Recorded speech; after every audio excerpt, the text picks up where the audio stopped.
এই পেৰেডৰ কমাণ্ডাৰ সুদীপ্ত শৰ্মাৰ পিছে পিছে থাকিব দ্বিতীয় অধিনায়ক অজয় চমুৱা, উপ পৰিদৰ্শক পি নলবাৰী।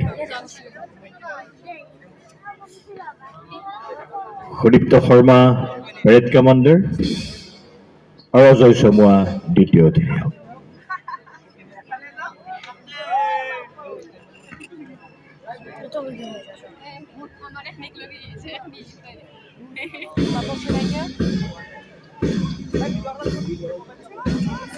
স্বাধীনতাৰ দামামায়া বাজি উঠিছে আৰু এক দৃষ্টিনন্দন চালে চকুৰোৱা এক পৰিৱেশৰ মাজেৰে অগ্ৰগামী এয়া সুদীপ্ত শৰ্মা উদ্দেশ্য কুচকাৱাজ প্ৰদৰ্শনেৰে সন্মান প্ৰদৰ্শন আজিৰ মুখ্য অতিথি। পিছে পিছে এয়া অজয় চমুৱা, তাৰ পিছে পিছে 136 বিএনআৰএফ সুনীল কুমাৰ। সুনীল কুমাৰৰ নেতৃত্বত বিএনআৰএফ বিএনআৰএফ এয়া সুদীপ্ত শৰ্মাই, অজয় চমুৱা, সুনীল কুমাৰ আৰু এয়া 136 নম্বৰ বিএনআৰএফ। তেখেতসকললৈ আমি শুভেচ্ছা জ্ঞাপন কৰিছো। জিলা আৰক্ষী প্ৰমুখ শাখাৰ এয়া মুকুট তালুকদাৰে সন্মান প্ৰদৰ্শন কৰিছে কুচকাৱাজ। তাৰ পিছে পিছে ইয়াৰ চতুৰ্দশ অসম আৰক্ষী বাহিনী দৌলাশাল প্ৰণৱ শৰ্মাৰ নেতৃত্বত এখেতসকলে কুচকাৱাজ প্ৰদৰ্শন কৰিছে।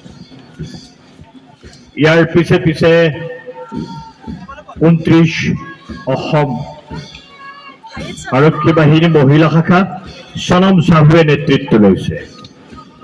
তাৰ পিছত জিলা আৰক্ষী মহিলা শাখা বিনীতা দেৱীৰ নেতৃত্বত, এয়া বিনীতা দেৱীৰ নেতৃত্বত জিলা আৰক্ষী মহিলা শাখা। গৃহৰক্ষী বাহিনী মেঘালী বায়নে নেতৃত্ব লৈছে, মেঘালী বায়ন।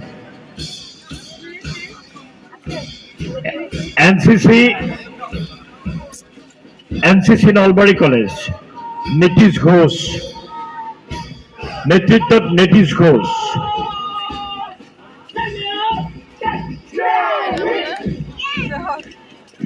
ইয়াৰ পিছত কমাৰ্চ কলেজ নীলাক্ষী দাসে নেতৃত্ব লৈছে। নীলাক্ষী দাসৰ নেতৃত্বৰে নলবাৰী কমাৰ্চ কলেজৰ এনচিচি।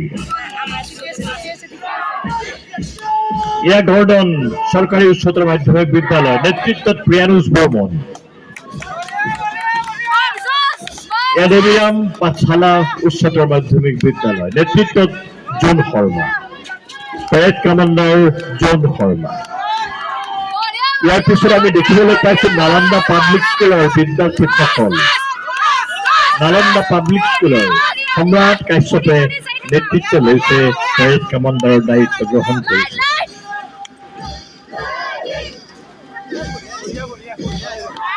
ইয়াত জেএনএফ